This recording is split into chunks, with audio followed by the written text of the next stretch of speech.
Welcome back to the channel. It's good to see you. Today is going to be a different video, and there's going to be a lot of mistakes, I guess, or non-edits. That's the whole point. It's called Off Script. That's a working title. I don't know if it's going to stick, but if you like it, let me know. So I'll call it Off Script. This came to be because I find that I am not posting consistently. I'm not putting up enough videos consistently. And the reason why I'm not doing that, the main reason is because every time I'm editing, it's taking too long to get from the edit to your computer, to your phone, to your front room, wherever you watch these videos. And that's not fair. You trust me. You know, we're community here. This is photography community. It's been fun, but I just feel like I'm always beating myself up for not posting enough. And not posting enough, not because of pressure. I'm telling you, it's just these ideas just stack up. They're sitting there. Great photos, great stories, interesting lenses, old cameras, whatever it is. We're just not getting it out there because you got to edit that video. And then you got to take 2-3 days to do that, or 8 hours, 10 hours. And I just think it's weird to have an 8 or 9 minute video take almost 3 weeks or 4 weeks to do. Granted, there's life. Stuff comes up. I got kids. I have client work. There's so much photography going on all the time. But it just, to me, YouTube's been really fun, but not getting stuff up and out to you doesn't make sense. So we're trying to change that. So with Off Script, you see I got the whole notes for today. I'm just trying to do it in literally 1 or 2 takes. And not so much 1 or 2 takes, but like just 1 or 2 edits just to trim it up. Not every point, not every single thing, and it doesn't have to be so polished. So let me stay focused and stay on this rough script of notes, okay? Bear with me. Goals for this series: minimizing video editing. I already went off script. So yeah, just less editing means I have an opportunity to put more stories out there, just more content, and get better through putting up more stuff. You just get better by experiencing and then seeing how those stories land. Feedback. But if I'm barely posting, I don't know what the feedback is, right? Number 2, confronting the fear of not making high production videos with every upload, or with every epic topic not being covered. Again, this ties back to, no, I got to do better, and they might not think this and they might not think that. Meanwhile, the ideas are either sitting in my head or on my hard drive, and I don't think that's fair to anybody, including myself. So I'd rather have upload consistency to build trust, connection, and photo community that supports me. People like you. Thank you very much for watching this video. So that's another goal that I'm trying to achieve.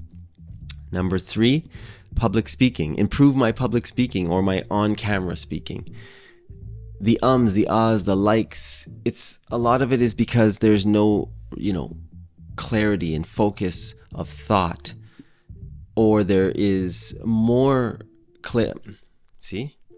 Even when I'm looking off like this to get my focus and retain the thoughts and then bring it back to the camera, I feel at one point I should be able to just look at you, speak, and enjoy the conversation that we're having.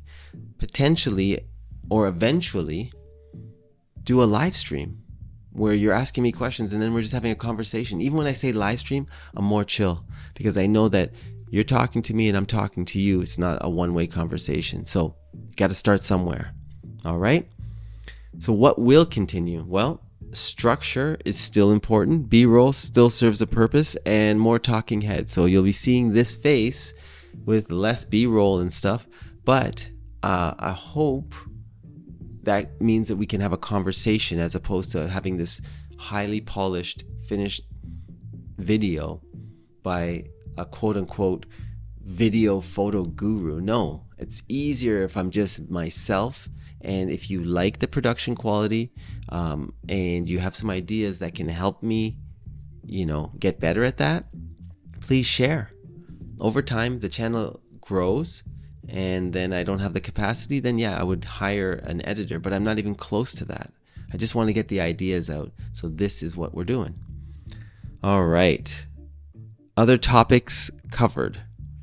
Well, I'll still be covering street photography, but the other topics that I like and enjoy and I'm passionate about, beat making, DJing, coffee, fitness, these are all things that I'm still excited about, but you never get around to it. Why? Because I'm editing videos, B-roll for photos. It's just a bizarre thing that I shouldn't always be doing, and I don't think we have to put that much pressure on ourselves.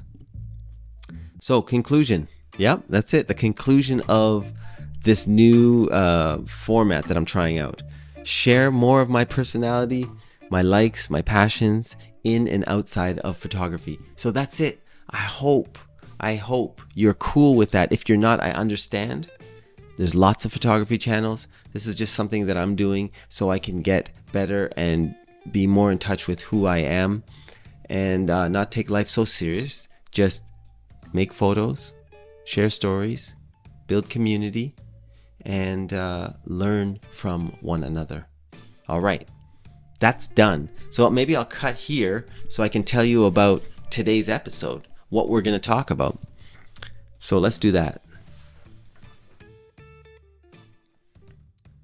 Okay, so episode 1, here we are. Am I pressed record on this? I did. Okay, great. All right, so episode 1, off script, here we are. So today's topic, shooting in black and white in camera. Now, I put together 3 reasons why I'm slowly shooting more black and white than color. Doesn't mean that I've abandoned color. So that's number 1. Number 2, you just have this feeling when you're doing street photography or maybe any form of photography where you're kind of done with one style of shooting, and shooting in black and white feels good right now, so I'm rolling with that.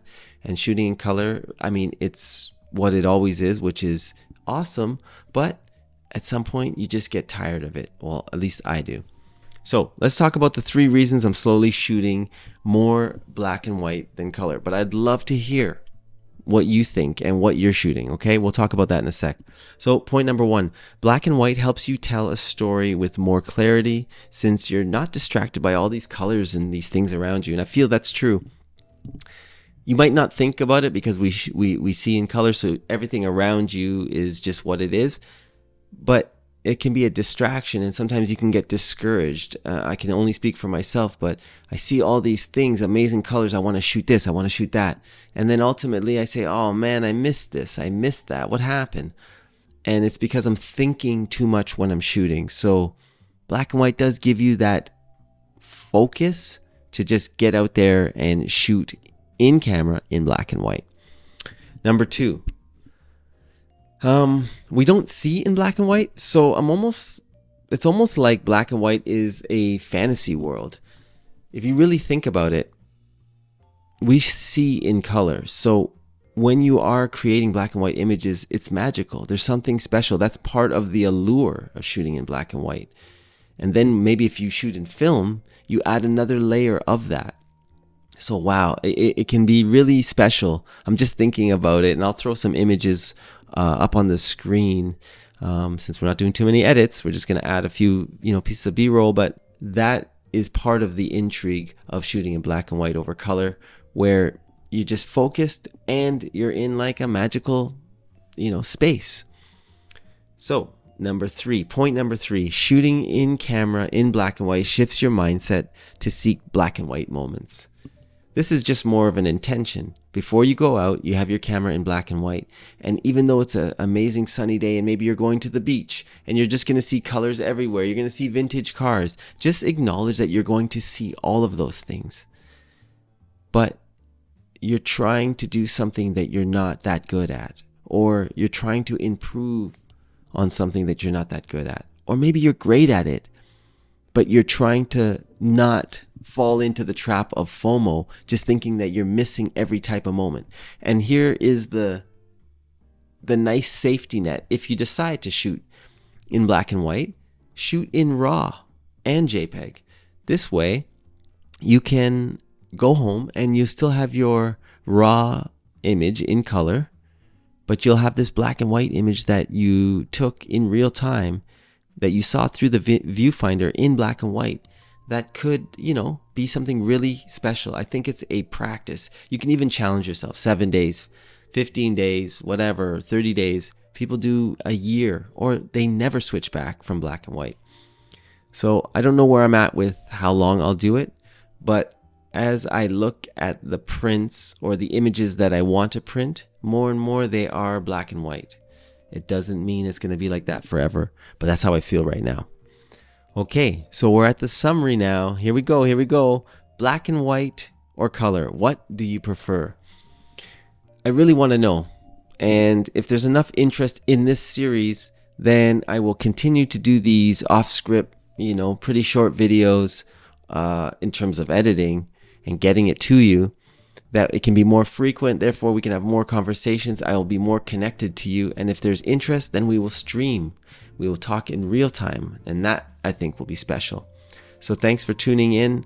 I appreciate you being here and following along. And let me know how you feel about this new format, if it's going to work for you, how I can improve.